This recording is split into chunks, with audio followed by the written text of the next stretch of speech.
Gaano ka-successful at kayaman si Andrea Blythe Brillantes?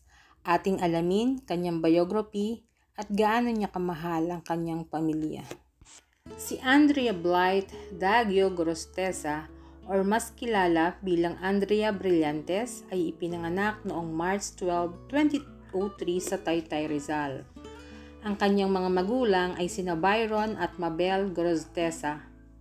Laking lola si Andrea Brillantes. Ang kanyang tatlong kapatid ay sina Kayla Ann, Nina, Kismet, at si Blythe ang pinakabunso sa kanilang apat. Pangarap ng mama ni Andrea na magkaroon ng celebrity daughter. Unang audition ni Andrea ay di siya nakakuha ng premyo dahil natameme siya sa tanong ng direktor. Isa sa di inaasahang pangyayari na minsang nagtatakbo ang kuya ni Andrea na si Kismet ay nagkaroon ng aksidente na bumangga ang sliding door sa mukha ng kapatid niya. Sinisi ni Andrea ang sarili niya sa pagkawala ng kumpiyansa ng kanyang kuya. Sumali sa beauty pageant si Andrea at nanalo ito at alam niyo ba mga kasikat, ang perang kanyang napanalunan ay ginamit para ipagamot ang kanyang kuya Kismet.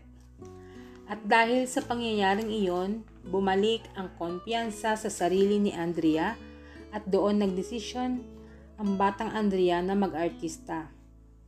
Sa murang edad ay may trabaho na nga naman siya at nakakatulong sa pamilya. Si Andrea ay dating nakatira sa squatters. Aminado siya sa bagay na iyan. Alam niyo bang si Andrea ay madalas nabubuli sa school? Wala siyang friend at laging nasa isang tabi lang. May mga nagsasabi na ang pagiging mahiyain niya ay nabibigyan ng ibang kahulugan. Mayroon ding nagsasabi na siya ay isang maldita. Subalit si Andrea ay kilala sa pagkakaroon ng congenital anosmia or walang pang-amoy. Yes guy, walang pang-amoy ang ating bida. Si Andrea ay mahilig mag-travel, mahilig tumambay kasama ang mga kaibigan at maglaro kasama ang mga alagang hayop. Aktibo din si Andrea sa social media. Sa kanyang TikTok, 15.5 million followers ang meron siya. Sa kanyang Facebook, 17 million followers. Sa Instagram, 14 million followers at siya ang ikalimang pinaka-highest paid celebrity dito sa Pilipinas sa Instagram. Si Andrea ay unang nakilala sa children's show na Gowin Bulilit. Ang kanyang break or big break noong 2013 nang ginawa niya ang Annalisa kung saan siya ang main role. Noong 2018, siya ang gumanap sa kontrabida role sa drama series na Kadenang Ginto bilang si Marga. Ginawa din niya ang Huwag Kang Mangamba. Siya si Mira sa drama series na ito at nagkasunod-sunod na ang mga proyekto na kanyang ginawa.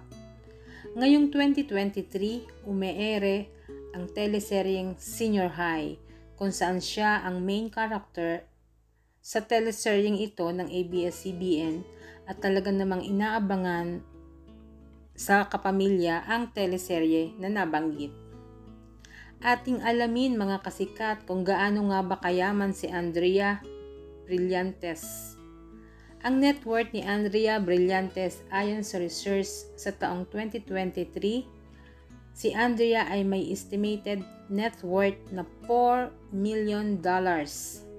Si Andrea Brillantes ang pinakabatang CEO sa Pilipinas sa edad na 19 years old kasi itinayo ni Andrea ang Lucky Beauty, mga produkto na pampaganda ang team ng business niya na ito.